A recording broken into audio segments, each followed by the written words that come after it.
I'm John O'Sullivan, and this is 1 Hour Detours. I'm so excited for you to see this conversation that I had with RT Rybak. He was the mayor for 3 terms, one of the most successful and popular politicians the city has ever seen. He actually won his 3rd term with over 70% of the electorate, rather. It's a fascinating thing to be able to talk to this guy who was able to run while also hosting pajama parties to protest airport noise. The conversation flowed by so quickly. I really enjoyed it. I think you will too. Let's get into it. This is a podcast. It's called 1 Hour Detours, and a few rules for you today, RT.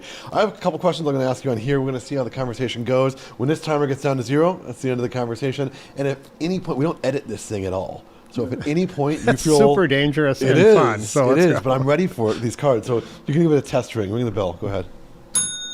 That's the dead air bell. Okay. And so if there's any dead air at any point, reach on over, hit it, and I've got a question ready to go for you. I'm set. But hopefully we don't hit it, because I think I got a lot I want to ask you about. You are the only consecutive 3-term mayor in Minneapolis' history.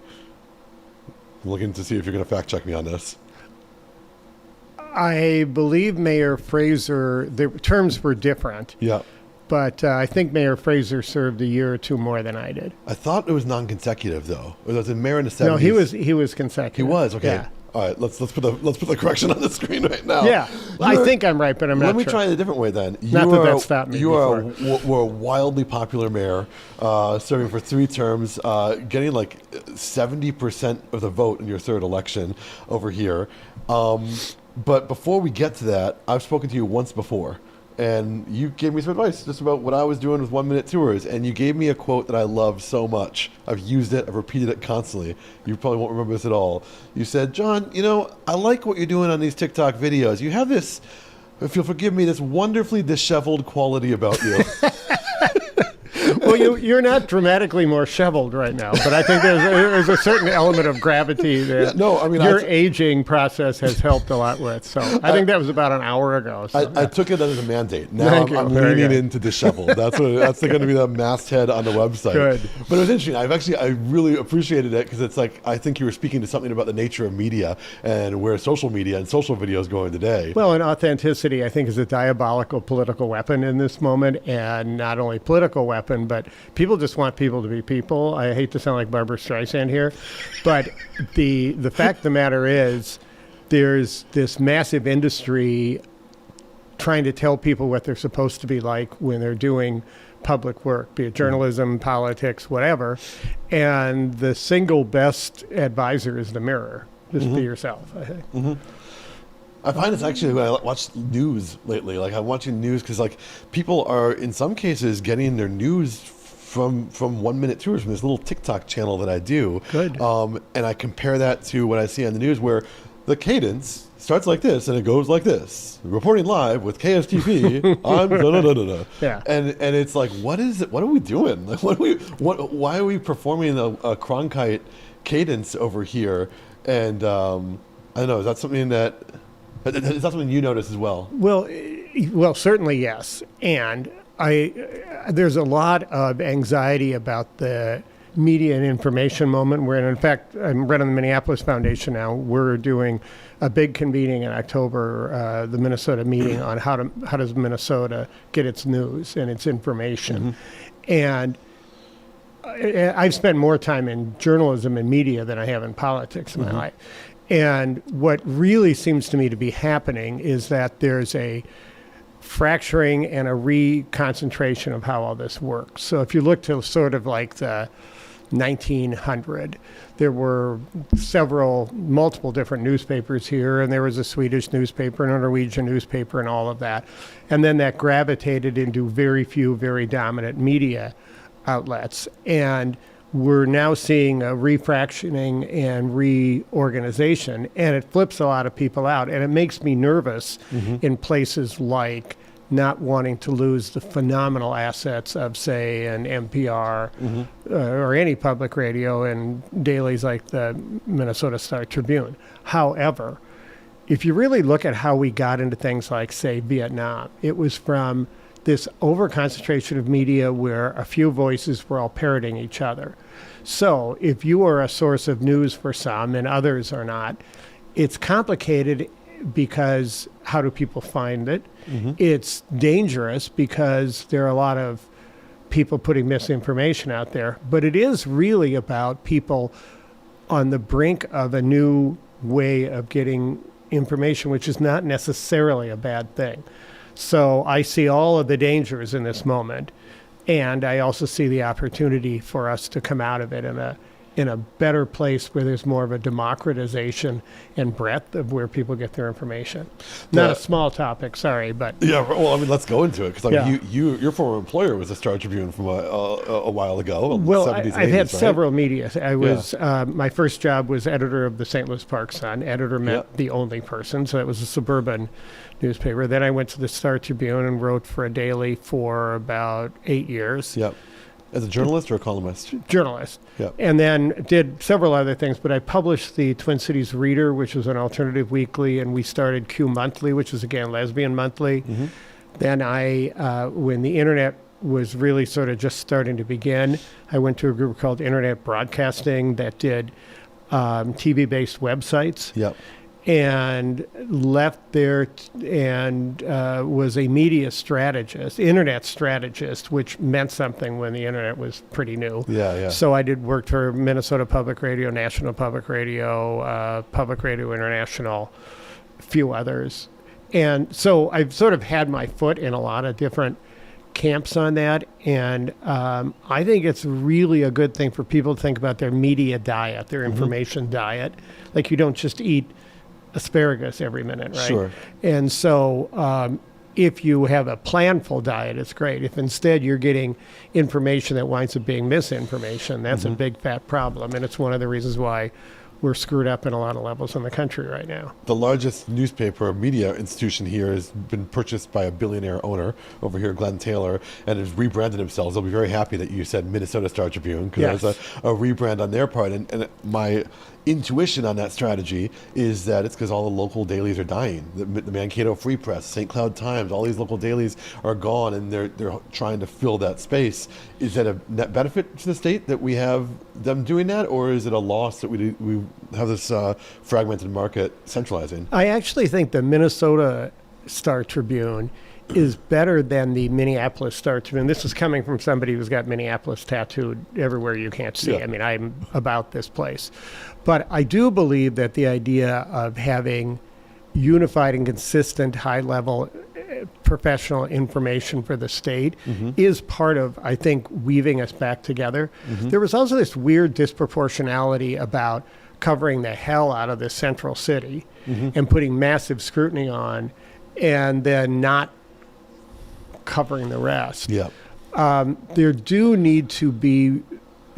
need to be dramatically more focus on how do we get and lift up these regional and hyperlocal media outlets. I think right now, for instance, when you look at, say, KXAE is a radio station out of Grand Rapids, and it's a phenomenal independent radio station. There's public radio, but the independent radio is really important. My son Charlie started something called Southwest Voices and Downtown Voices, which are examples of digital hyperlocal efforts. And I think there needs to be a lot of focus on that. So yes, I like a Minnesota Star Tribune, like I like Minnesota Public Radio. Yeah. And hyperlocal is part of that media diet. What about the billionaire owner part of it, though? Because that's got a lot of critique in the Washington Post with Jeff Bezos. Does that give you any concern? Well, I think Jeff Bezos and Glenn Taylor and Glenn Taylor's family show up very, very differently. Jeff Bezos stuck his foot into something that a publisher, and I've been a publisher, small paper, but still, that's not your job to say to the editorial what you should do. And for him to tell the editorial page of the incredibly talented writers at the Washington Post is way out of bounds. I have not seen any evidence of Glenn Taylor or Gene Taylor or anyone from their family weighing in like that. I don't know, maybe, but I don't think that's the case. No, I agree with you on that. It's more like the opportunity, right? The opportunity exists when you have that singular ownership with one person in it. Then on the other side, I think, the Grahams ran the Washington Post pretty well for quite a long time. So. Right.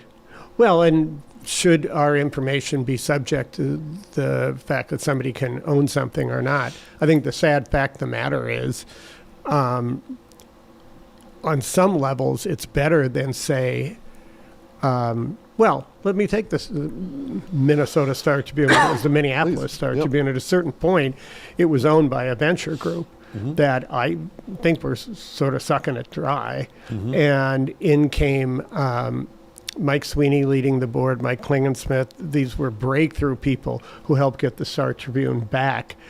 And in the hands of, it was more concentrated, it was individuals, not a venture firm. But the little tiny alternative weekly I was running, the Twin Cities Reader, was owned by a venture firm. They sucked it dry. They tried to simply maximize profits. They didn't give a shit about the community they served. And it was really troubling to try to help save that publication when the only bottom line the owner had was the bottom line. And now we're in this weird situation where even bigger organizations are owning the distribution platforms, right? Yeah. But it's democratized to like individual creators using that space, like a TikTok or Instagram Reels. And you've got people who are like TikTok, I believe, has surpassed Netflix for viewership amongst, I forget what the demographic is, but it's really small.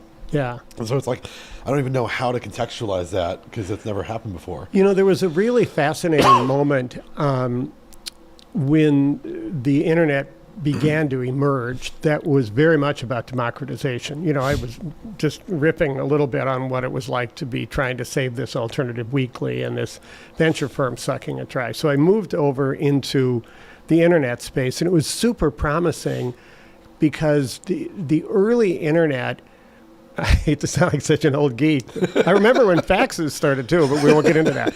But like in that early moment, there was a huge push of this is about democracy. This is putting power in the hands of people. Even something like Napster, which is this music sharing thing that was, by the way, illegal, but was really about people talking to people. Yeah. And it moved from being a television to a telephone, meaning a two-way dialogue. After that, very quickly, and once I got into the space, certainly not because of it, that's when all of a sudden all this money began coming in and where the concentration came in. When the bloom came off the rose over a couple of decades now, I think there's a little more of the fractionalizing coming back up. What you're doing, what others, is really an example of, you know, it's almost like a prairie fire where now all of a sudden, instead of a few dominant trees, you're getting lots of different parts of the meadow that grow after the prairie fire, and maybe that will grow back into a few dominant ones again. But I'm kind of liking the fractionalization taking place now, if only because you can't have a single voice. Why did we get in Vietnam? Go back to that, because it's so central. Everybody was giving us the same misinformation. Misinformation is a horribly dangerous thing in this moment, especially as AI provides the opportunity to fake things so well. However, we do also have the ability to say we're not dependent on 2 or 3 people making decisions that the rest of the lemmings follow. Sure. Hey, Andrea. I did not expect to get into all of this, is great. but here we go. Would you mind going to my bottom drawer there and grab me a cough drop? I have this thing. Chris has noticed now. Whenever I'm talking to people who I'm really excited to talk about, sometimes I get a cough, and I just like can't turn it off. My whole brain says, "Don't cough." You could be allergic all I to can me. do. I can only just cough all the time. So forgive me for that. I was going to get this sorted so I can actually conduct this. It's okay. Your body can be. To the listening audience, the cough drop's being delivered, being unwrapped. This episode is brought to you by Vicks. No, that was so subtle. I love their Vapo Cool Severe. Yeah. We need to get them as a sponsor. Let's put them on the list. Yeah. All right. We weren't expecting to talk about media. You were mayor. The mayor, if I go on your Wikipedia page, mayor is the first thing that I see. And so maybe we should talk about that. Yeah, I would say, though, that, and I'm super happy and love talking about that. I've been sort of in the same body of work over the 12 different careers that I've had. Yeah. That I'm about this place and I'm about civic work. I see journalism in that realm. I run the Community Foundation now. I was mayor. I've been active in things. And so, mayor is definitely the label attached to me. I wanted to do that all my life. I'm incredibly proud of it. Honestly, I think I'm doing almost more impactful work now running the Minneapolis Foundation in this moment. But yeah, I love being mayor. I want to talk about Minneapolis Foundation, but I want to go sequentially here as well. Yeah, so, because I think one builds off the other. The thing I'm most interested in is like you don't have the background of a mayor when you got to be mayor. Like Right. you were a media guy, internet guy, and all that. Usually you see this progression of someone kind of being politically active and going on. Like, how do you first get the idea that you want to run for mayor? I could probably trace it to a night when I was pretty young, and we were delivering prescriptions from my parents' drugstore around the Phillips neighborhood, and I walked up to a door. My parents were in the car. I just walked up to the door with the prescription, and this kid my age came out and took the prescription. I looked inside the house, and it was pretty run down. And when you begin to see privilege and you begin to see how you are in one position and somebody else is not, and you begin to sort of paint the picture of that, honestly, that's when I began to really think about what I would later come to term equity, fairness, and that was the motivator. But the other part of it is, previously I wanted to be a Minnesota Twin. I still sort of do. Yeah. And so I was also attracted to the idea of politics being... You have enough money, actually, in the Minneapolis Foundation. You could buy the Twins. They're looking. The poll ads are looking to sell them, right?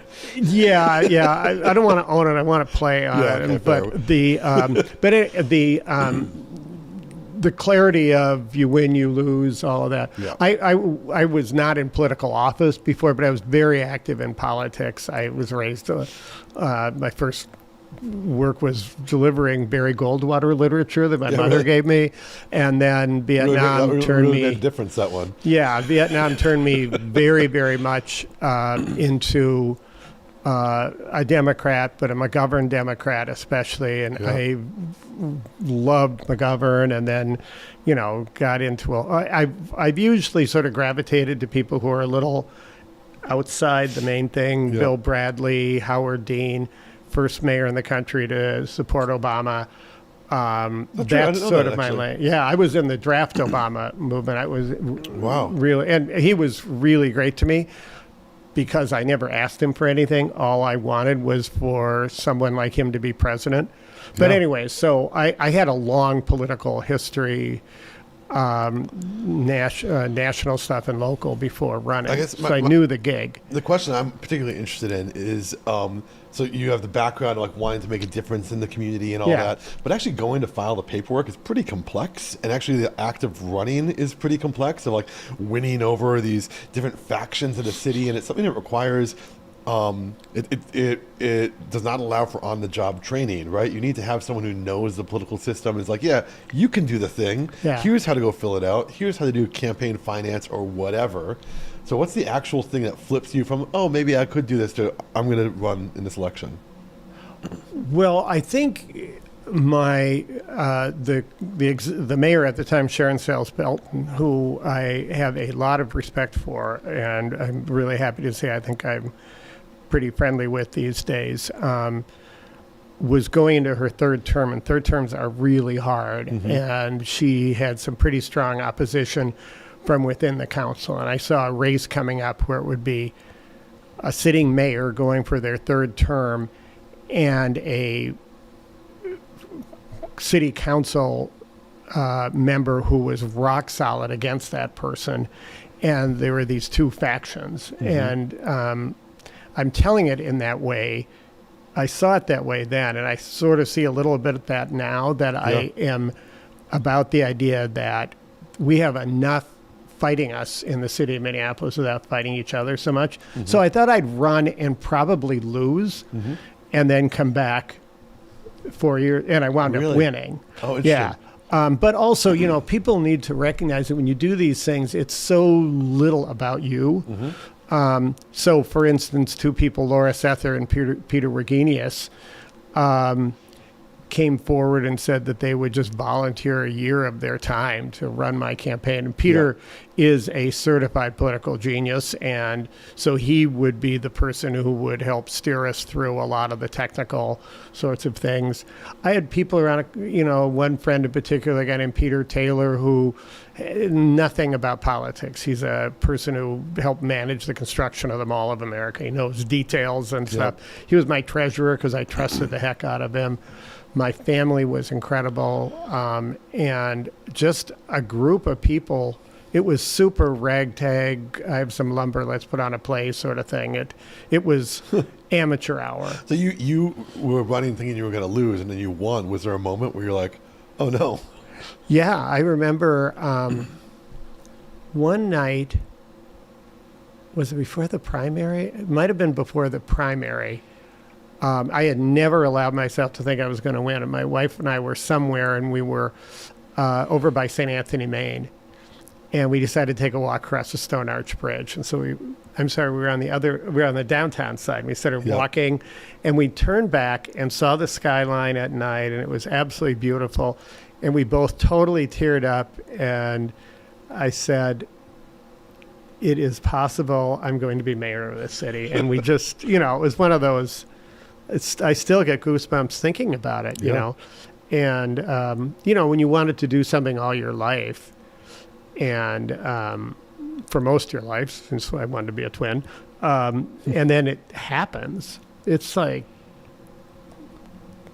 astonishing, Your approach to it was super interesting as well. I kind of consider you like a playful progressive. And that, like your politics and your initiatives are progressive initiatives, but then also you had like pajama parties in your campaign. Yeah, well, the pajama party was before that.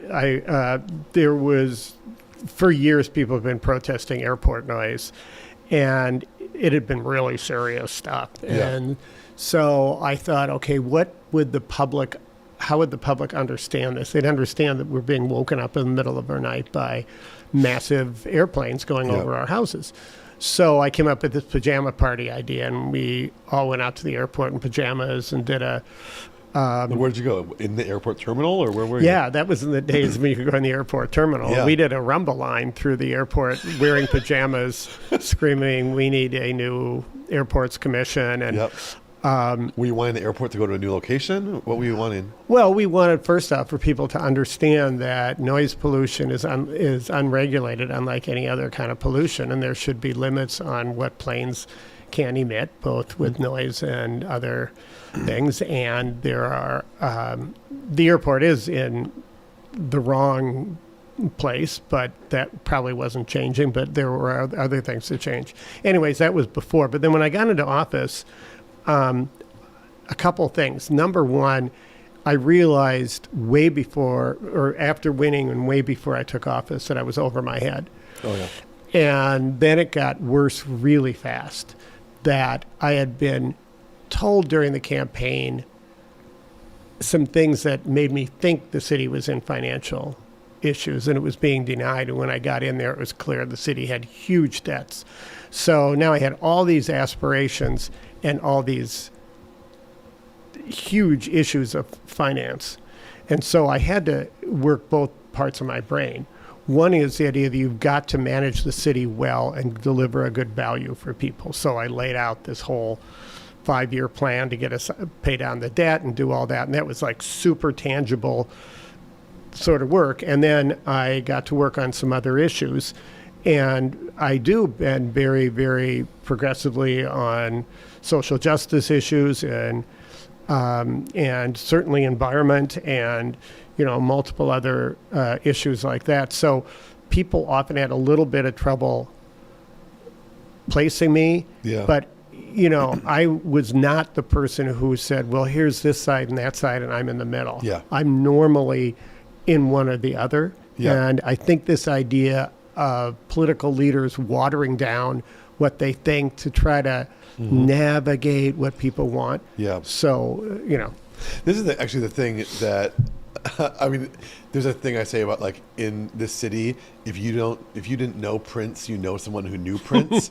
We're Prince proximate. The same is a little bit true with you. You're like a little bit like Chris, our producer over here, was talking about racing in your ski race, the Mayor's Cup, Mayor's Challenge, was it? Yeah. Mayor's Challenge, and I went to the new Sebastian Joe's ice cream shop, and they talked about you giving them grief for having the Nicollet Island pothole. You're like, no, I fixed the potholes over here, and so you were like this guy who's like accessible in a way that I don't think people expect politicians to be nowadays. Is there a cultural shift? Like, what happened? Well, I think part of this had to do with the idea that I knew I was over my head. Okay. So the thing I had to do was show up.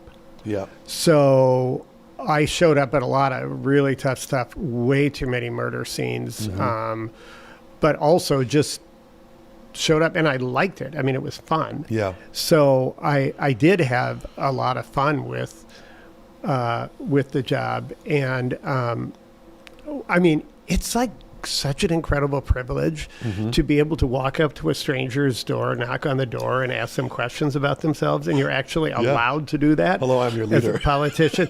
Well, it was, and I'm just very curious. I think everybody's got 5 minutes of fascination in them somewhere deep down. Sometimes it's days of fascination, but so I'm a former reporter, so I always write stories about people in my head. Sure. So I'd walk door to door and ask all these questions, and I found it to be like a really fun experience.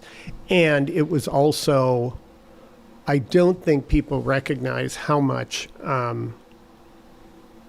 when you get that proximate, when you are there all the time, especially at the bad stuff, the fact of the matter is, emotional barnacles form.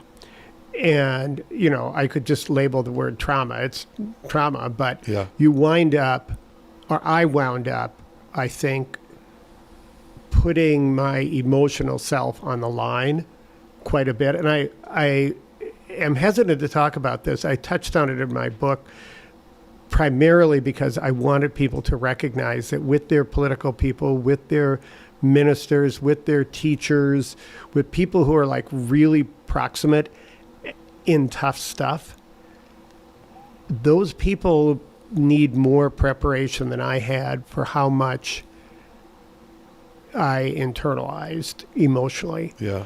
And so, I think the key example of that was when Taisha Edwards was 12 and she was shot while sitting in her house doing her homework. And I was at the hospital and got to know the family really well. They were wonderful people. I had a 12-year-old girl at the time, and she was doing her homework about then, probably. And the only way I could relate to them is think, what would I think if this was my daughter? And I did that over and over with visualizing my kids being killed. It was the only emotional way I could get to the sincerity to be able to say something that wasn't just, bullshit. And my father had died when I was a kid, and I remember people coming up and saying absolutely stupid things and condescending things to me, and so I didn't want to be that guy. So when you think about the people at Ascension Church, or the people at Cristo Rey for the shooting that took place near that school the other day, or the people, I was listening to people on from Hennepin County Medical Center, this trauma hospital, talking about that, or when I remember the bridge collapse or something like that. These things don't just sort of, if you have the empathy that I think you want to have, these things have a huge toll. And I had to do some therapy afterwards and still probably need to do more. And this is like not the thing I love to talk about, but it's a thing that I think is super important to talk about. That we expect these people then to be superhuman emotionally. And I wasn't, and I just hope people can see that in some of the people who are out there on the front lines emotionally. Teachers, especially, hospital people, This is super relevant right now. Like this horrible shooting that's happened recently in our city. Yeah. Like I live in the neighborhood of. I have a very close friend whose daughter was in the church. Yeah. And it's right there at the surface. And I was recently speaking with the mayor on this podcast. Yeah. And I was asking him about this, and I got emotional talking about it. 'Cause it's Yeah. the exact same thing you're saying. It's like I can't not put my kids. Yeah. I have a 2 and a 4-year-old in that place, and it's that trauma feels like the right word, because I since it's happened, it has been a day that's gone by. I haven't cried about it, and I asked him about it, and he is in the job right now, and so I want to give him a bit of grace for the fact that he's got a lot of different constituencies to serve. He's trying to get a piece of legislation through at the state level right now. But I did ask him a few questions personally about, did he feel safe bringing his daughter to school? Yeah. And he gave an immediate yes. And I kind of was watching it back after. I'm like, how did he say yes to that so quickly? And then I came to realize, I think the nature of his position also meant that he couldn't say anything other than yes. It's a very hard question to answer on that. And like people would say to me sometimes, is Minneapolis safe? That's a really impossible question, because it's safer than the narrative, and it's never safe if one person is shot. Yeah. So, like, how do you even answer that? And then to the question you have, if you asked the individual, Mayor Fry, Jacob Fry, not Mayor Fry, if you asked that individual, what does that really feel like? And they didn't have to present a certain thing to the city at that moment where it's really necessary. I mean, you didn't see me like breaking down in public after the mass shooting at Accent Printing, but Sure. I was honestly an emotional basket case after that. And I still have stuff from that. But I couldn't stand up and break down, and I had to get up and do something, And so you should ask the question, but I don't know how the hell to answer it. Right. I mean, also the fact that you went to therapy is remarkable, because I think there's a generational divide as well. I'm a millennial. I'll be 40 this year. And so there seems to be like a more accepting thing of mental health care with my generation and a generation below me as well. Whereas my parents' generation, there's like this barrier for a lot of them with going to it. So I force myself to talk about it. It's not something that I like talking about, and I still need more, just to be honest, Well, oh man, how to backpedal out of this? You want to talk about cross country skiing, right? Which I want to go back to the playful progressive thing, because I was inspired by what you did. Thank you. I was considering myself running for mayor this year. Great. And I was inspired also by Stephen Colbert, because in 2007 he ran for president, and he did it as a performative exercise. He wasn't trying; he was doing it in character. And then Jon Stewart came and gave money to his PAC, and they showed how money and politics have a relationship with each other. And it was really entertaining. And so I kind of saw the same thing that you saw, of like, oh, it's these institutional, dyed-in-the-wool politicians. It's an opportunity for the outsider to come in and have fun with it. Yeah. And so my ideas on it, I actually talked to your son about it. Your son and I had a walk, and he gave me some of his thoughts, which were very useful. I talked to a bunch of people. Yeah, my son Charlie is actually much better at political analysis than I am, so I talked to him too. He gave me a great critique, which was that I was doing it as a joke, right? I was doing my campaign platform was going to be to annex Edina, and it was going to be, of course, people in Edina can't vote for Minneapolis mayor, so that's kind of the fun poking the bear thing. But then I was going to have a serious point underneath it of like, we have this fragmented city borders here, and that creates a fragmented politics as well, and we can't get this unified vision with all these levels of government. And the next thing was going to be about having body cameras on politicians. We do it for police officers. Why not have? I commit. I will wear a body camera every day. I had a bold idea. I'm sure glad you weren't around when I was mayor, because I was going to literally post it every night. I was looking into like how I could post a body camera footage and then like make the commitment. Like, every meeting. Why not have one of these meetings happen? And like, of course, I know you need to have discretion in meetings, but the outsider gets to make these like strong points. And the more I thought about it, the more I had fun with it. And people like your son challenged me, said, don't do it as a joke. Do it for real. Yeah. And I ultimately decided not to, because what we just talked about with like what a politician and a sitting mayor can do today in this political environment is it feels like so much higher stakes. The temperatures are so much higher. I have a business that sells advertising here. It felt like, oh, this is way too much risk to take on. I can't do a fun little pajama demonstration and then just go back to my normal life without polarizing and alienating a big bit of my audience. And so that's why I decided not to, but I'm still conflicted about it. I'm wondering if you can tell me if I made the wrong decision. Well, it's such a personal thing. I'm not going to tell you whether you should do it. And I let me make a more broad statement that, you know how they say youth is wasted on the young? Mm-hmm. Politics is wasted on the politicians. Uh-huh. I really believe people should just friggin' run for office, run for something. And this idea, well, two things about it. One is we would be so much better if so many other people entered the field. And there's a little bit of people pretending politics is a spectator sport. People still come up to me and project, gee, you should run for this, that, or the other thing, which, I take as a compliment, and it's super nice. But then I'll often say, why don't you run? It'll be, well, of course not. Yeah. Why not? Why are certain people supposed to put themselves so far out and others not? Yeah. And I think people should ask themselves that question. Just run, and what happens? You lose, But you know why not? Like, I mean, I posted this interview with the mayor yesterday, and immediately people said, stop talking about politics. We don't want this stuff. Just do the fun little 1-minute tours things. Oh, okay. You know what I mean? Like the immediate negative reaction when you even get close to it in this day and age.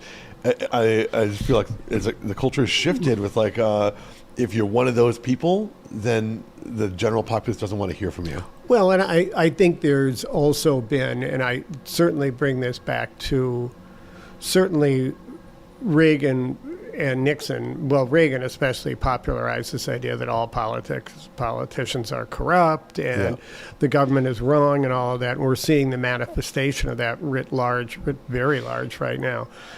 I talked about why we need more people in politics. I will also say that there is a blood sport of beating up on people who do public work. Yeah. And the fact of the matter is, most people doing public work could make more money somewhere else. Yeah. They could have a much more comfortable life somewhere else.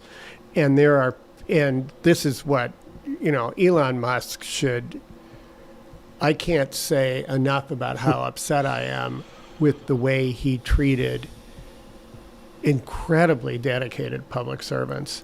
Yep. And, Trump makes a career out of this too. Right. And, these are people doing really great work. And we are going to look back on this period of time as one where we undid a whole lot of lives and careers of people doing really, really good work. We're going to have to rebuild all this stuff when this fever breaks or whatever the hell we're in right now. Do you ever feel tempted to get back in? I think it'd be really fun to say, give me a week and let me go back into City Hall. It'd be sort of like a fun little fantasy. Yeah. But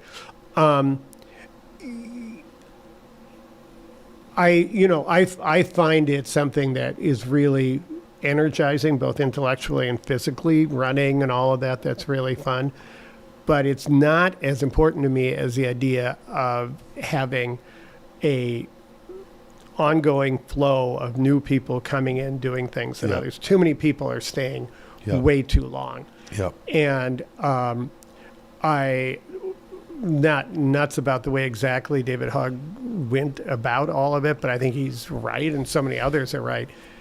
Get the hell out of the way and let new blood come in. Yep. Tina Smith was my chief of staff. I can't tell you enough about how phenomenal she is, including the fact that she recognized, give others a chance, have somebody else come in. Yep. I did my time, now somebody else does that. And so, I did my time as mayor of Minneapolis. Yep. What a gift. I'm equally committed to doing work in Minneapolis at the Minneapolis Foundation. I'm working hard on that. And other people should run. Let's talk about Minneapolis Foundation. There's this new segment I'm trying out. It's called Correct Me If I'm Wrong. Okay. And it's where I try to describe for you what you do. Okay, and good. you tell me how I get it wrong, right? Yes. Minneapolis Foundation, founded in 1915, is an organization for the betterment of the city in which it takes a big fire hose of money and it points it at where it can be most effectively used, taking donor money, corporate money, and trying to solve problems in the city. Correct me where I'm wrong. That would be a great description if it was the Minneapolis Foundation. By the way, that is its name. Yeah. But it's a community foundation. So what you just described is a private foundation like, say, the Ford Foundation or locally McKnight or Bush. Yeah. The organization has a bunch of money, they direct it out. A community foundation, Minneapolis Foundation is the second one in the whole country. It's 109, something like that. You're told. Yeah. And the idea is that it's a permanent piece of the infrastructure. So over time, people have left money to the foundation, and we use that to give it away in 3 areas, all about equity and justice, education, economic mobility, and the environment. But the biggest part is what happens when individuals open up what's called a donor advised fund there. Mm-hmm. And so you say, here's how much I want to give away to nonprofits. You get a tax deduction if you give it to us, and then you work with our team and we help get it out. Yeah. And the time I've been there, I'm really super proud to say we've gone from putting out $40 million a year to $120 million a year. Yeah. And it is not money. I don't get to decide where $120 million goes, but I get to work with individuals who are charitable to do that. And in some cases, they are extremely wealthy, and in some cases, they are not at all. Yeah. And they're just committed. And the reason it matters a lot is that I've never felt Minneapolis is a political town. It's a civic town. Yeah. The big things always happen with a combination of individuals and businesses and nonprofits and foundations and political leaders. So like anything I got done of consequence at City Hall was primarily done in partnership with that civic ecosystem. Yeah. So I thought if I can go to this Minneapolis Foundation where it's a collection of individuals doing good work, and I could turn it into what we now call a generous community, it would make sense. So quick example, how many people have said to you, gee, I wish we didn't get rid of vocational high school, and I wish we had more ways for kids to do these really well-paying jobs in plumbing and electricity, et cetera.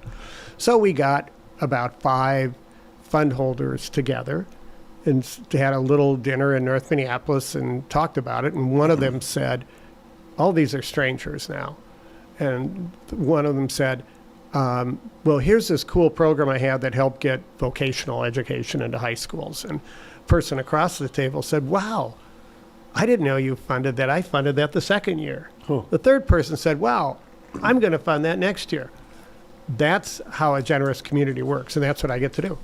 So the donor advised fund is something I've just recently found out about, and it's kind of fascinating to me. I have a friend who works in the giving space, right? Yeah. And she's telling me that like this never happened when I started my career, and we're both the same age. And so even just like 10 or 15 years ago, donor advised funds were kind of rare. It was like a tool for the uber wealthy where it's like a trust kind of, you take the money, you put it in the thing, and you get the tax benefit of the donation at the moment you give it, but you don't have to decide where the money goes to. And so these organizations exist to help advise where that money can get directed to. And so it's gone from the thing that is reserved for the uber wealthy, and now it's a thing that just regular wealthy people or even upper middle class people can do as a tax strategy, and it's been a shift. Like, is that something that you've tracked in your career and seen a change in how giving works? Yeah, I mean, it definitely is evolving in a really cool way. So we have funds, they start at $10,000. So let's say you're going to say that over the next few decades, you're going to give away $10,000. You can put it in this donor advised fund. You can get a tax deduction. Yeah. And then you've got a choice. You can do it at a Schwab or a Fidelity or a commercial provider, and they'll do all the processing. Or you can do it with the Minneapolis Foundation. What we do is we say, now you also get all of our advice on the latest things happening out there in the community. We bring you big ideas. And now we're running a campaign saying, stop sitting on your assets. Get it out there. So we push people to get that money out. So at a commercial provider, you can open a donor advised fund, but we want people to bring those to a community foundation so you get the whole benefit of what's the latest thing happening in the community. How can I help on that? How can I meet others who are doing that work? And we're going to push you to get the dollars out. So if I'm a person who has a donor advised fund, the Minneapolis Foundation advises me on where I can put the money, or you take control of the fund and you combine it with the other donor advised funds? Technically, for tax purposes, we own the money. Got it. But unless you're giving to a hate group, we'll support that. Got it. So is it like herding cats then? Because everyone has their own preferences of where it's going to go. You're trying to get people to point in this direction or that direction.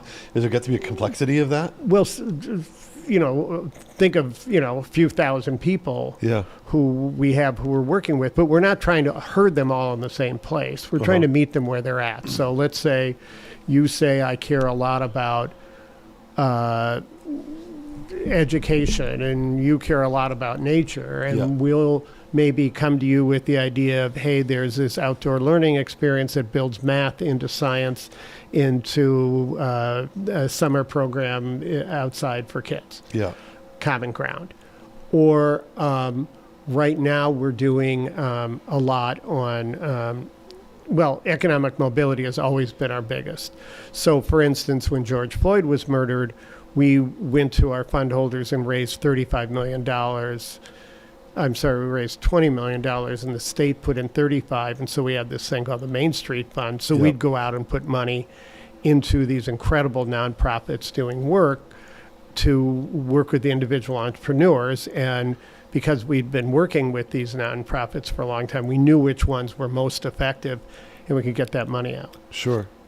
Does it ever, you come from, like I said, progressive politics and neighborhood community organization, but a big part of the job is also working with people who have enough money to be able to give.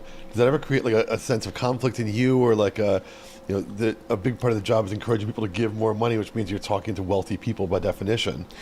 By definition, you're talking to people who can afford a $10,000 donor advised fund. So that certainly limits it. I thought when I went there that I would spend a lot of time with people who were extremely wealthy. That is not the case. There are some who are definitely, but there are other people who are teachers who care a lot about kids, and they saved up and said, when I'm older, I want to do scholarships. It's really moving things. And I thought when I got there, I raised money for a lot of different things over the years. And I thought, well, I'll go to the Minneapolis Foundation. I'll know all the fund holders. No. And who actually is generous is something that is really surprising me. So the beautiful thing that has happened since getting the Minneapolis Foundation is get to know all of these different people. So, I worried about that. But no, I'm not just dealing with selfish rich people who. Sure. I'm also, my politics are quite clear. There are people who put money in things I disagree with, and that's okay, except if it's a hate group. Now, what's a hate group? So we have community foundations around the country. I'll put money into a pot. There's this organization that vets what hate groups are, and so we don't give money to those. It's still the nature of it. If someone has $10,000, I'm not trying to push you too hard on this, but it's very different than knocking on the door of a working class family. Oh, totally. Living in a neighborhood that needs help. Right? Yeah, it's totally that. There's a weird dichotomy of going from mayor to running Minneapolis Foundation. Well, you see, I'm working both ends of the spectrum. So yes, I am working with people with means to do that. And we are working with people with the greatest needs in the community. I think probably if I think about your question, it's a good one. As mayor of Minneapolis, you work with the richest and the poorest people in the community, and you work with massive numbers of people in the middle. I'm working with less in the middle and more on both the richest and the poorest. I would say less on the lower middle, because there are a lot of people who are very, very middle class who we Yeah. work with. Yeah.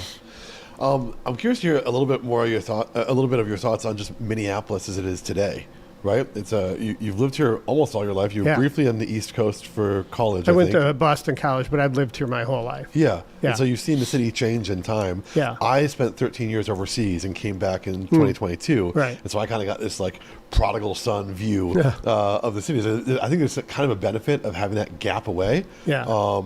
And so what's your outlook on where Minneapolis is today in 2025? In spite of what has been a really difficult summer and a difficult moment in history, I think the city's in a really good position on a lot of levels.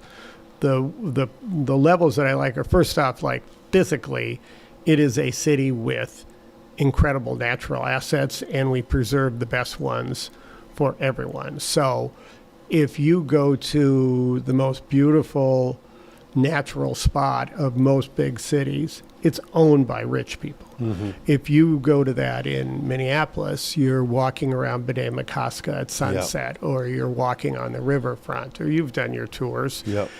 Everybody gets that. That's a huge value. There's also been an awful lot in this moment of time where we've moved away from the idea of these isolated places. You go to the central business district to do office work, and then you go to Hennepin and North Loop to play, and then you go over here to school. We're evolving much more into live, work, play neighborhoods, and where as I walked down to the neighborhood coffee shop this morning, and there were parents bringing their kids to school in the child care center, and then they're maybe doing work in the neighborhood or their house, and the downtown is evolving. And, the narrative around downtown is really bad right now. Right. Here's the reality of historically. When I was back at the downtown council in the 80s, there were 6 very, very vital blocks, the best department store in the country and all of that, 6 vital blocks. But when you went beyond that, it was railroad tracks and parking lots for block after block after block. Now we are emerging into a series of villages that we call downtown. Central Business District is one. Housing is coming into that now. The Loring neighborhood is getting more office, North Loop, et cetera. We're here in the Warehouse District, which is really undergoing a really interesting renaissance as the values of property fell. People bought buildings like this. We're in the, what are we calling now? Kickerneck building. Kickerneck. Yeah. And Former lingerie factory. yeah, and it was, Fageries was here, was a great place, all sort of thing went down. Now it's back in these more creative ways. So I'm okay with that. And by the way, it's going to be a great holiday season because we're making a big deal out of winter downtown this year. So stay tuned. You'll hear more. Okay. Well, I mean, one of the things that's I'm thinking about when I think about this stuff, because I give tours as well downtown, and I walk through the Ameriprise building sold for $200 million in 2016, and for $6 million a few months ago. There were 3 buildings that sold for like 90% reduction, 90% plus reduction in value, and it just makes me think, gosh, what are we going to do with these things? Like, are we going to have to tear down buildings? Is our skyline going to look different in the future? Well, first I'll figure out what the consequence is. So the consequence for that. And that's obviously not going to like roar back because we've looked at work office. So it has a huge consequence for city finances. That is a very serious issue. Also, who is losing money off that? Primarily what's happening is that national and international investors who primarily own a lot of these buildings are going to have to take a bath. I'm sorry, boo-hoo, but that's not the biggest concern. There are a couple other examples. One of those buildings was owned by a group.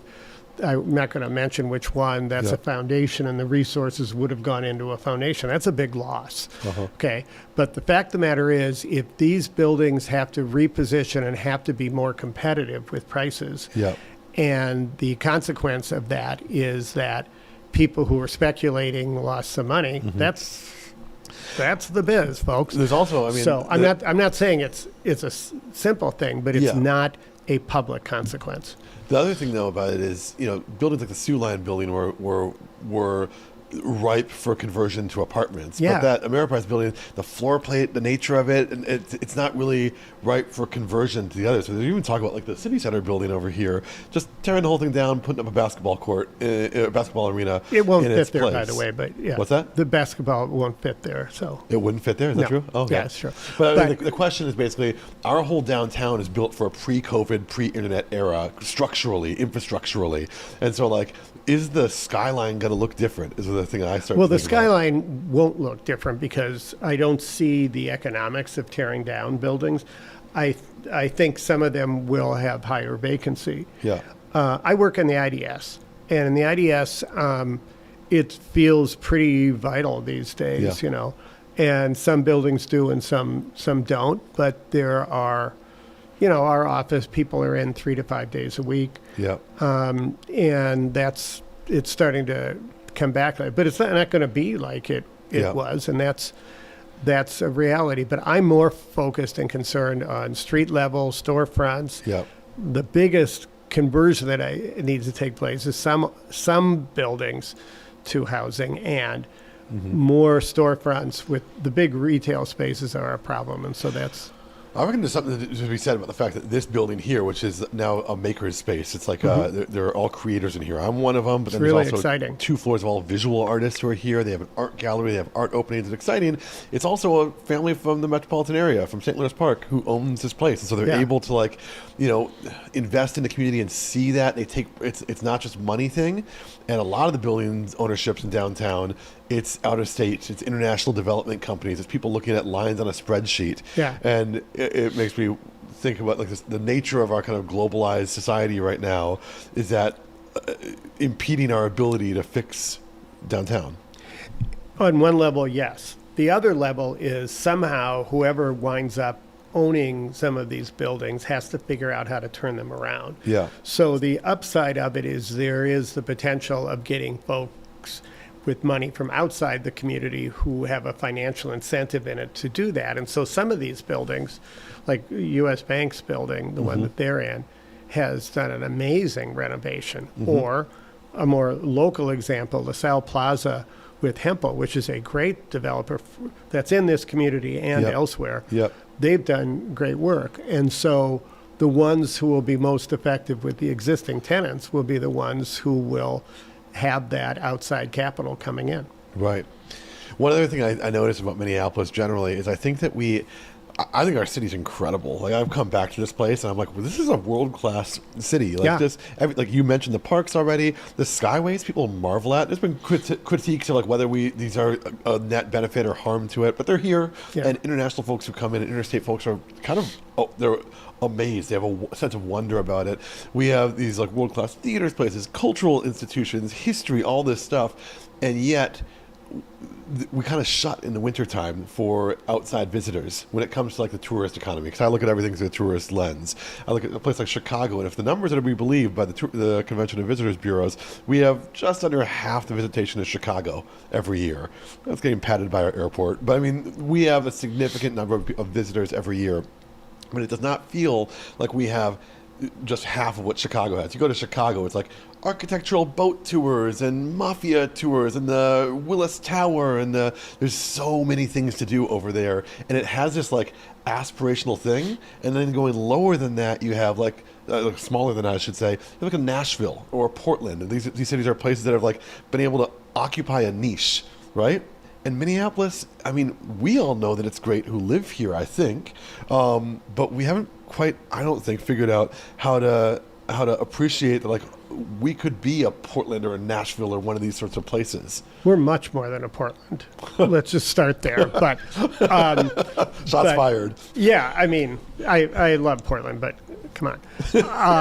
The some of that is the case, but there's been phenomenal effort to broaden what we are. January is not going to be the number one time people come here. However, I'm very proud to have been on the ground floor of Great Northern, which Eric Dayton and a number of other people did. And this year is going to be an amazing year for Great Northern. So It's going to be focused along the riverfront and will be a great example that people can come in and do all the programming that Great Northern has had, but then go to the LOPA, to the Pond Hockey Championship, to the Kite Festival, et cetera. When I said stay tuned for winter, there's going to be, there are a number of other things that are coming together on that. So positioning that whenever I'm anywhere else, I say, oh, come in February, come for Great Northern. Yeah. Which is really great. The fact of the matter is we will be a stronger destination in the warm months. There's no other summer city better than us. Maybe Stockholm, but that's a long flight. Let me challenge your premise a bit, though. Is there not like something of saying, no, come in January, lean into the thing? I aggressively, I work, I'm on the board of Meet Minneapolis, do all that kind of work, and the planning that we are doing for winter this year is all about saying come in winter. Right. Believe me, there's a huge effort on that. Yeah. And it's taking the biggest negative and moving in the other direction, you know. Yeah, because that's all. And by the way, Nashville's overrated. I think Memphis is really what Nashville. What other cities in Minneapolis better than? Can you flip it? Like, what is it not? I have a son-in-law from Brazil, and there we go. I'm so sorry. We'll have to get that next time. Yes. Appreciate your time, RT Good. Rybak. Yes. Thanks for Very coming good. on. Thank you. Thank you.